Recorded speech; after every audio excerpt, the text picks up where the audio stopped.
ꯑꯆꯦꯡꯕ ꯇꯟꯖꯥ ꯌꯦꯡꯗꯨꯅ ꯁꯅꯥꯖꯥꯎꯕꯒꯤ ꯌꯨꯝꯗ ꯉꯝꯕ ꯂꯥꯛꯂꯝꯃꯤ꯫ ꯁꯅꯥꯖꯥꯎꯕꯅ "ꯉꯝꯕ, ꯀꯩꯗꯧꯔꯦ? ꯅꯁꯥꯗꯨꯕꯨ ꯏꯊꯛ ꯊꯛꯀꯠꯂꯗꯅ? ꯑꯣꯐꯤꯁꯇꯒꯤꯔꯣ? ꯅꯣꯏ ꯁꯥꯔꯗꯤ?" ꯉꯝꯕꯅ "ꯁꯨꯝꯗꯧꯕꯅꯤ ꯑꯪꯀꯜ, ꯑꯩꯅ ꯍꯣꯕꯦ ꯍꯣꯕꯦ ꯆꯦꯟꯖꯔꯛꯂꯤꯕ ꯑꯁꯤ ꯑꯩꯈꯣꯏ ꯁꯥꯔꯒꯤ ꯄꯥꯎꯁꯤꯃꯇꯪ ꯍꯥꯏꯍꯧꯗ꯭ꯔꯕꯗꯤ ꯑꯪꯀꯜꯅ ꯑꯩꯕꯨ ꯄꯨꯟꯁꯤꯒꯤ ꯋꯥꯔꯧꯗꯨꯅ ꯂꯩꯈ꯭ꯔꯅꯤ ꯍꯥꯏꯕꯒꯤ ꯂꯥꯛꯆꯔꯤꯕꯅꯤ." "ꯀꯔꯤ ꯀꯔꯝꯕ? ꯑꯩꯒꯤ ꯆꯥꯂꯟ ꯀꯩꯗꯧꯔꯕꯒꯦ?" "ꯑꯪꯀꯜ, ꯌꯥꯝꯅ ꯂꯨꯕ ꯋꯥꯐꯝꯅꯤ꯫ ꯃꯄꯥꯟꯁꯤꯗꯗꯤ ꯅꯨꯡꯉꯥꯏꯔꯔꯣꯏ꯫ ꯍꯦꯛꯇ ꯆꯪꯁꯤ, ꯂꯥꯛꯎꯅꯦ." "ꯑꯩꯒꯤ ꯀꯥꯁꯤꯗ ꯍꯥꯏꯔꯣ, ꯏꯆꯥꯂꯟ ꯀꯔꯤ ꯇꯧꯔꯦ ꯍꯥꯏꯕꯅꯣ?" "ꯑꯪꯀꯜ, ꯑꯩꯅ ꯍꯥꯏꯒꯗꯧꯔꯤꯕ ꯋꯥꯁꯦ ꯁꯥꯔ ꯑꯃꯗꯤ ꯑꯇꯣꯞꯄ ꯃꯤꯅ ꯇꯥꯈ꯭ꯔꯕꯗꯤ ꯑꯩꯗꯤ ꯂꯣꯏꯔꯦ꯫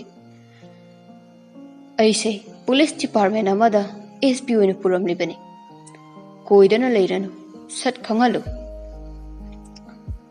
"ꯑꯪꯀꯜ, ꯁꯥꯔ ꯂꯟꯁꯦ ꯏꯟꯊꯣꯛꯅ ꯆꯥꯎꯈꯠꯈꯤꯗ꯭ꯔꯕ ꯂꯥꯏꯔꯤꯛ ꯂꯥꯏꯁꯨꯒꯤ ꯃꯉꯥꯜ ꯐꯪꯗꯕ ꯑꯣꯟꯊꯣꯛꯄ ꯃꯐꯝ ꯑꯃꯗ ꯆꯠꯇꯨꯅ ꯂꯩꯔꯦ꯫ ꯃꯥꯒꯤ ꯀꯔꯕꯥꯔꯒꯤ ꯆꯠꯄ ꯅꯠꯇ꯭ꯔꯥꯅꯦ? ꯀꯥꯟꯅꯕ ꯂꯧꯕ ꯆꯠꯄꯗꯤ ꯀꯔꯤꯁꯨ ꯀꯥꯏꯗꯦꯅ."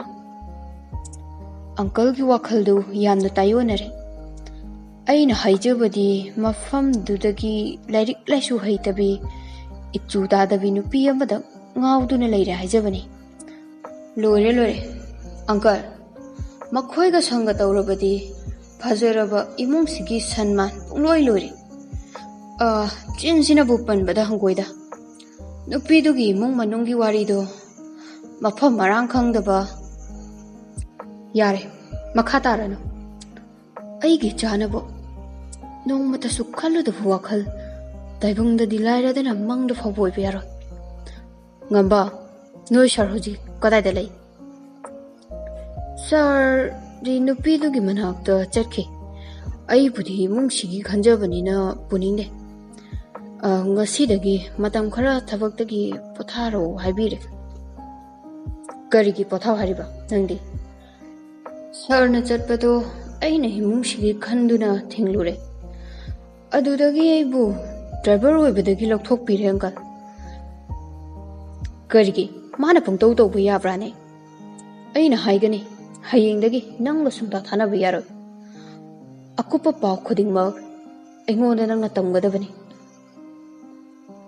"ꯑꯪꯀꯜ, ꯅꯨꯄꯤꯗꯣ ꯍꯩꯈ꯭ꯔꯕ ꯅꯨꯄꯥ ꯁꯨꯡꯕꯒꯥꯗꯦ ꯍꯥꯏ ꯀꯥꯟꯗꯦ꯫ ꯃꯈꯣꯏꯒꯤ ꯋꯥꯈꯜꯗ ꯑꯪꯀꯜꯒꯤ ꯂꯩꯔꯤꯕ ꯃꯥꯜ ꯆꯥꯡꯁꯦ ꯂꯣꯏꯅ ꯑꯣꯏꯅꯕ ꯍꯣꯠꯅꯔꯤꯕꯅꯤ꯫ ꯑꯪꯀꯜ, ꯑꯩꯗꯤ ꯆꯤꯡꯅꯔꯤ, ꯁꯥꯔꯒꯤ ꯍꯣꯡꯂꯛꯂꯤꯕ ꯃꯇꯧꯁꯤꯗ ꯀꯔꯤ ꯀꯔꯤꯅꯣ ꯇꯧꯁꯤꯟꯕꯤꯈ꯭ꯔꯕ꯭ꯔꯥꯅ꯫ ꯑꯗꯨꯅ ꯑꯪꯀꯜ ꯑꯃꯨꯛꯇ ꯀꯟꯃꯤꯟꯅꯍꯧꯁꯤ ꯑꯩꯈꯣꯏ ꯁꯥꯔꯒꯤ ꯄꯨꯟꯁꯤ꯫ ꯑꯩ ꯅꯨꯡꯉꯥꯏꯃꯟꯗꯗꯅ ꯇꯝꯂꯔꯕꯅꯤ꯫ ꯑꯃꯨꯛ ꯆꯠꯆꯔꯨꯈꯤꯒꯦ."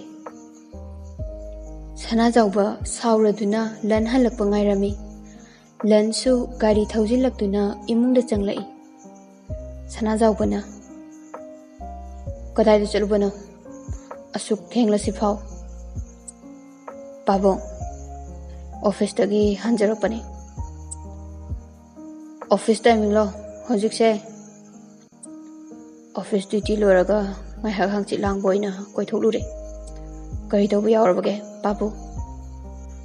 ꯅꯪꯅ ꯆꯠꯂꯤꯕ ꯃꯐꯝꯗꯨ ꯀꯗꯥꯏꯗꯅꯣ? ꯀꯔꯤ ꯇꯧꯕ ꯆꯠꯂꯤꯕꯅꯣ?" "ꯇꯥꯗ ꯉꯝꯕꯒꯤ ꯄꯣꯛꯅꯐꯝ ꯑꯣꯏꯔꯤꯕ ꯌꯥꯝꯅ ꯏꯪ ꯆꯤꯛꯂꯕ ꯑꯁꯦꯡꯕ ꯅꯨꯡꯁꯤꯠ, ꯍꯩꯅꯝ ꯂꯩꯅꯝ, ꯆꯝꯖꯔꯕ ꯄꯨꯟꯁꯤꯗ ꯐꯠꯇꯕ ꯑꯃ ꯐꯥꯎꯕ ꯈꯪꯗ꯭ꯔꯕ ꯅꯨꯡꯁꯤꯕꯒꯤ ꯇꯝꯖꯐꯝ ꯑꯣꯏꯕ ꯃꯐꯝꯗꯨꯗ ꯆꯠꯆꯕꯅꯦ ꯄꯥꯕꯨꯡ꯫ ꯑꯩ ꯂꯣꯏꯅ ꯈꯪꯏꯅꯤ꯫ ꯅꯪ ꯃꯥꯡꯕꯗ ꯑꯩ ꯑꯃꯗꯤ ꯏꯃꯨꯡ ꯃꯥꯡꯉꯤ ꯍꯥꯏꯕꯁꯤ ꯅꯪꯉꯣꯟꯗ ꯑꯃꯨꯛ ꯇꯥꯛꯈꯤꯒꯗ꯭ꯔꯥ? ꯑꯐꯕ ꯑꯆꯨꯝꯕ ꯈꯨꯗꯤꯡ ꯂꯣꯏꯅ ꯈꯪꯂꯕ ꯅꯪꯉꯣꯟꯗ ꯋꯥ ꯌꯥꯝꯅ ꯉꯥꯡꯅꯅꯤꯡꯉꯥꯏ ꯑꯣꯏꯗꯦ꯫ ꯃꯐꯝꯗꯨꯗ ꯑꯃꯨꯛ ꯍꯟꯅ ꯆꯠꯄ ꯌꯥꯔꯣꯏ꯫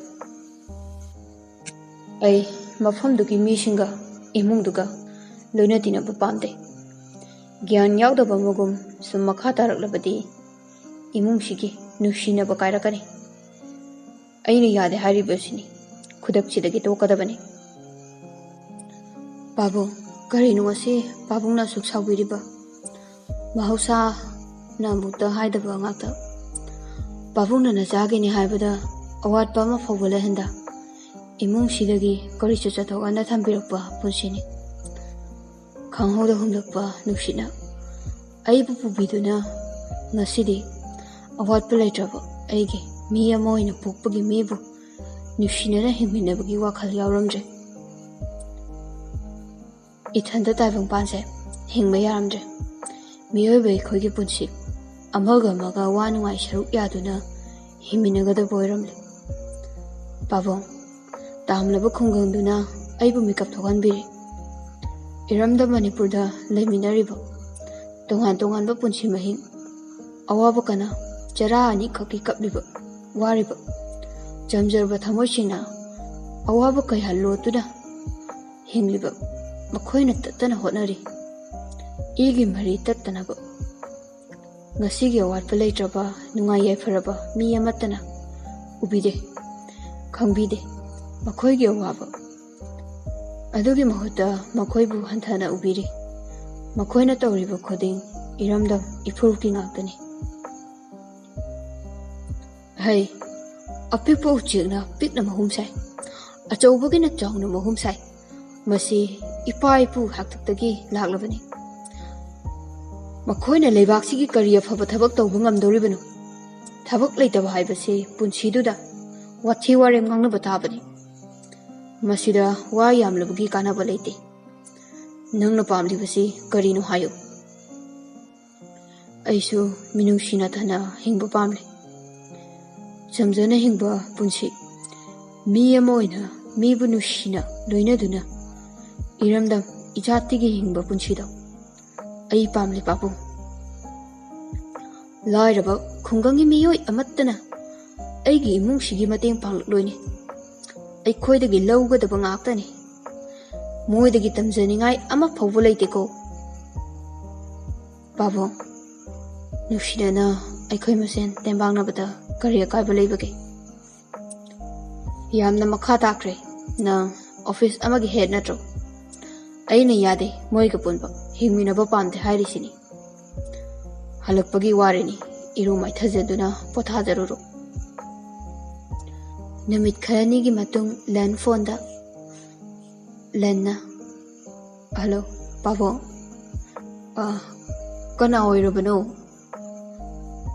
Pabo nachalane ibo halna ibu ngala noire hayo kari leire Pabo phone sum tawjurakpani ana yek yaudana nungaina leiriko ana yek yaude nungaina leiri ichadi nungairi bro nungai jari Pabo bhai nungaina leigadabani ihe aisu kahurba haiduni ichada karigumba khara haininglibadine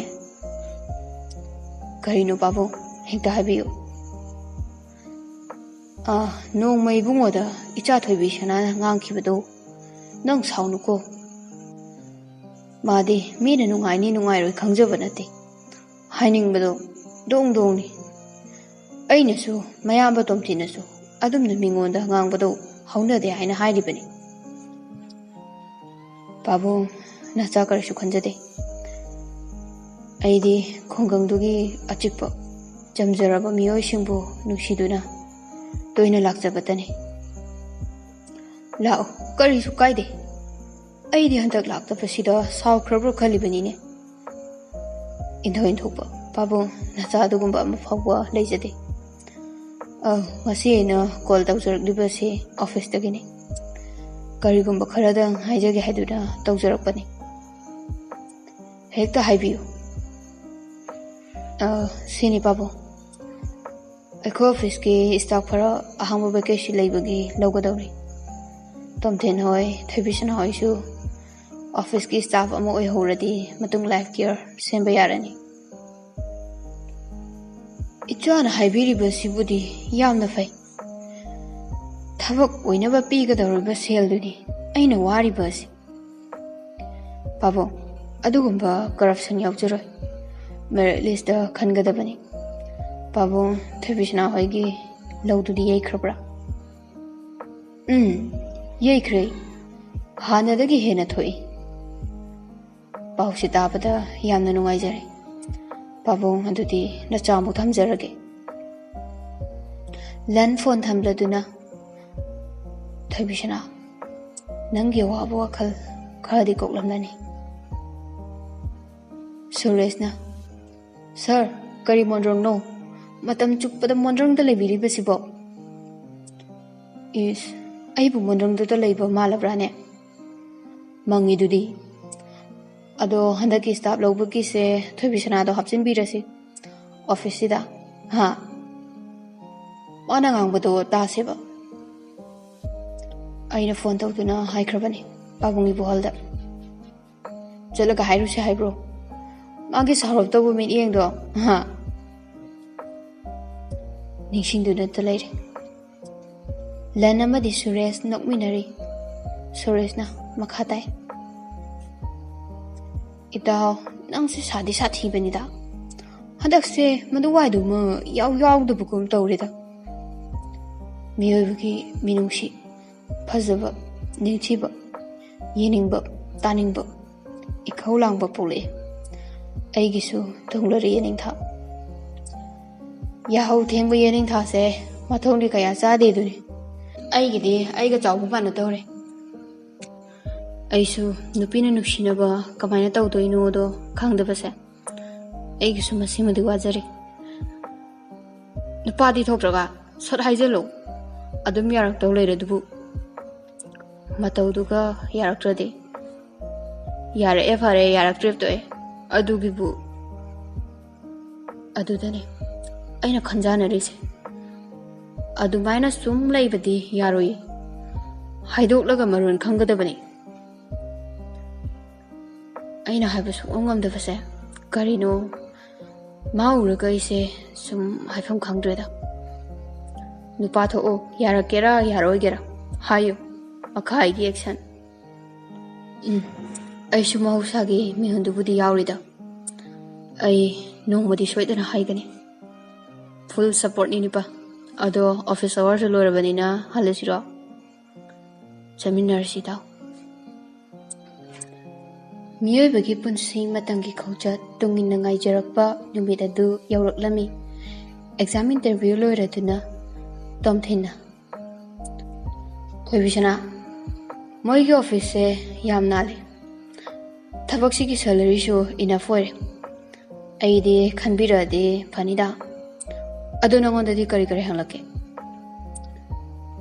ꯊꯣꯏꯕꯤꯁꯅꯥꯅ ꯀꯔꯤꯁꯨ ꯊꯣꯏꯗꯣꯛꯄ ꯍꯪꯗꯦ noise pollution ꯃꯇꯥꯡꯗ ꯈꯔ ꯍꯪꯉꯤ ꯑꯩꯉꯣꯟꯗꯗꯤ ꯄꯪꯍꯪꯗ ꯍꯪꯉꯤ father of economics ꯑꯦꯟड theory ꯀꯔꯤ ꯀꯔꯤꯅꯣ ꯌꯥꯝ ꯍꯪꯂꯛꯏ ꯑꯩꯗꯤ ꯕꯕꯥꯗ ꯍꯥꯏꯅꯔꯅꯤ ꯑꯩꯈꯣꯏꯗ ꯂꯥꯛꯄ ꯌꯥꯝꯕꯗꯨꯁꯨ ꯌꯥꯎꯏ ꯏꯟꯇꯔꯚ꯭ꯌꯨ ꯂꯧꯔꯤꯗꯣ ꯍꯣꯏ ꯍꯥꯏꯔꯣ ꯌꯥꯝ ꯐꯖꯕ ꯆꯥꯟꯁ ꯑꯃꯅꯦ ꯑꯩꯒꯤꯗꯤ ꯊꯥꯖꯗꯦꯗ ꯋꯥꯍꯪꯁꯨ ꯅꯤꯡꯊꯤꯅ ꯍꯪꯂꯛꯇꯦ ꯗꯥ ꯍꯜꯂꯁꯦ ꯑꯩꯒꯤꯗꯤ ꯐꯤ ꯁꯥꯔꯨꯕꯅ ꯐꯔꯅꯤ ꯅꯪꯅ ꯉꯍꯥꯟ ꯉꯥꯡꯈꯤꯕꯗꯣ ꯉꯥꯡꯉꯝꯗ꯭ꯔꯒꯗꯤ ꯈꯔ ꯈꯟꯅꯕꯁꯨ ꯌꯥꯕꯅꯤ ꯅꯪꯁꯨ ꯅꯆꯤꯟꯗꯨ ꯌꯥꯝ ꯊꯨꯃꯜꯂꯦꯕ ꯉꯁꯥꯏ ꯏꯟꯇꯔꯚ꯭ꯌꯨ ꯂꯧꯕꯗ ꯑꯩꯉꯣꯟꯗ ꯌꯦꯡꯉꯤ ꯑꯩ ꯏꯀꯥꯏꯕꯅ ꯀꯩꯅꯣꯝ ꯇꯧꯏ ꯐꯔꯁꯦ ꯂꯥꯏꯕꯛ ꯌꯦꯡꯂꯁꯤ ꯆꯠꯂꯁꯤ ꯂꯥꯛꯑꯣ ꯍꯣꯏꯗ ꯆꯠꯂꯁꯦ ꯂꯟ ꯑꯃꯗꯤ ꯁꯨꯔꯦꯁ ꯑꯣꯐꯤꯁꯀꯤ ꯑꯆꯤꯛꯄ ꯀꯥꯗꯨꯗ ꯐꯝꯗꯨꯅ ꯁꯨꯔꯦꯁꯅ ꯍꯥꯏꯔꯛꯏ ꯏꯟꯇꯔꯚ꯭ꯌꯨꯁꯨ ꯂꯣꯏꯔꯦꯅꯦ ꯊꯣꯏꯕꯤꯁꯅꯥ ꯎꯕꯗ ꯀꯔꯤꯅꯣ ꯋꯥꯍꯪꯒ ꯑꯃꯠꯇ ꯍꯪꯗ꯭ꯔꯤꯗꯨꯕꯣ ꯏꯇꯥꯎ ꯑꯩ ꯍꯥꯟꯅꯁꯨ ꯍꯥꯏꯈ꯭ꯔꯦ ꯑꯩꯗꯤ ꯃꯥ ꯎꯕꯁꯦ ꯀꯔꯤꯁꯨ ꯍꯥꯏꯕ ꯉꯝꯗꯦ ꯇꯅꯤꯛ ꯇꯅꯤꯛ ꯇꯧꯕ ꯋꯥꯉꯥꯡꯗꯣ ꯉꯁꯤꯒꯤ ꯃꯥꯒꯤ ꯃꯇꯧꯗꯣ ꯑꯩ ꯃꯤꯠꯁꯤꯗ ꯎꯗꯨꯅꯇ ꯂꯩꯔꯦ ꯏꯇꯥꯎ ꯑꯩꯗꯤ ꯃꯥꯒꯤ ꯃꯇꯧꯗꯣ ꯅꯣꯛꯅꯤꯡꯕ ꯑꯃ ꯌꯥꯎꯔꯤꯌꯦ ꯉꯥꯎꯖꯔꯤ ꯂꯥꯡꯖꯔꯤ ꯃꯇꯧꯗꯨꯒ ꯏꯀꯥꯏꯕ ꯃꯥꯟꯕ ꯑꯃꯁꯨ ꯌꯥꯎꯕꯤꯗꯧꯔꯤꯅꯦ ꯑꯩꯗꯤ ꯃꯥꯒꯤ ꯃꯇꯧꯗꯨꯗꯅꯤ ꯍꯦꯟꯅ ꯉꯥꯎꯔꯤꯁꯦ ꯊꯣꯏꯕꯤꯁꯅꯥꯒꯤ ꯃꯑꯣꯡ ꯃꯇꯧꯁꯦ ꯌꯥꯝ ꯅꯨꯡꯁꯤꯕ ꯑꯃ ꯄꯣꯛꯏ ꯑꯩꯅ ꯃꯥꯒꯤ ꯔꯤꯖ꯭ꯌꯨꯝꯗꯒꯤ ꯅꯝꯕꯔ ꯂꯧꯊꯣꯔꯛꯄꯅꯤ ꯍꯣꯔꯦꯟꯗꯤ ꯅꯨꯄꯥ ꯊꯣꯛꯅ ꯍꯦꯛꯇ ꯗꯪ ꯗꯪ ꯏꯇꯥꯎꯁꯤꯃ ꯑꯩꯒꯤ ꯊꯃꯣꯏ ꯈꯪꯕꯤꯕꯁꯦ Ita, nathantani. Tahangambase amuk laisibu mabu matam khra lipi khra haidane. Pabungna tharaini. Ai yengsinaba. Miyoibagi minungsi yaudaba. Masagita khanba miyoirema. Tahangamba kaidawrage. Kona harage. Hojiksu magi miyani khandaba yaroi hairi. Jalase taw. Yumda halase. Sutuni mise matam lenba wai. Ngahaktang koithokluki. Lanna. Ekhoi pabungga tangambagana tawrise. Karino. Minungsha haibado amata yaudabra. Aibu pabungi buhalgi yumda ngahaktang lusirane. Aisu ikaiba madi faure. Sigi labuk papan sidani ko. Thoibi sana. Nangna nganglakibado. Pabungi buhalwaidagi tholoi sibu thoibi sana nine. Karino. Aiba hojik fau sauribra. Thoibi sana. Aidi khangdabagi hairubani. Aina ngonda mithi gaisu sadiko. Thoibi sana. Matunga mo hairaro. Nangna sabu pharakpa ngaige ko. Aisu thamoi pena haigani matamduda. Nusi haina. Ai chaluki Thoibi sana lehoro. Thoibi sana na. Kitang ngangbaibu atu yam kuina saurati. Nabuk yam loi. Hannaga yengdabi katawine. Magi matawsibu. Aiga interview fajadabagi thabak join tawba phanglaroidrane. Sina zawbana. Kari haba. Khongang nupi machado interview yawba lae haba. Ngambana. Lae uncle. Mayaba amaga. Aigi waga amat tabide. Aigi miya nini. Khanbiyo haijariba. Sel supirage hairaga leirabani. Sarna yade. Sargi wakalda khongangi aniduda dum leiri. Dangi uncle leiri. Aina nangi anidu soidan hapkani. Asuk pangba ngang aigi mayukta leigi khaliba. Aina mana tawriba khudingmak amata chathaloi. Khara haibada gyan tadrabadi khoi yaroppa tabani. Aigi thabakto soiba yaroko. Babaga khangnariba sarlanda amuktang haibiyo. Paisa pirasu pise. Postu yam fazai manghaningde. Ibohalna. Karino tawduribasibo khangdre. Icha Thoibi sanagina kamdauba. Mana nganglubaduna ekhoibu nungsikhigadra. Aisu kayada lana lawruribano. Ichagi matawsiga asoya ngam yawrubadi aigi punsina kamdahauba. Ichalanna aigi wabu tabirakadra. Ai khangpham khangdre. Icha tomthalgidamak ai haijabatan bayade. Thabakse nanthoktanaba araibu pai sijanaba tai.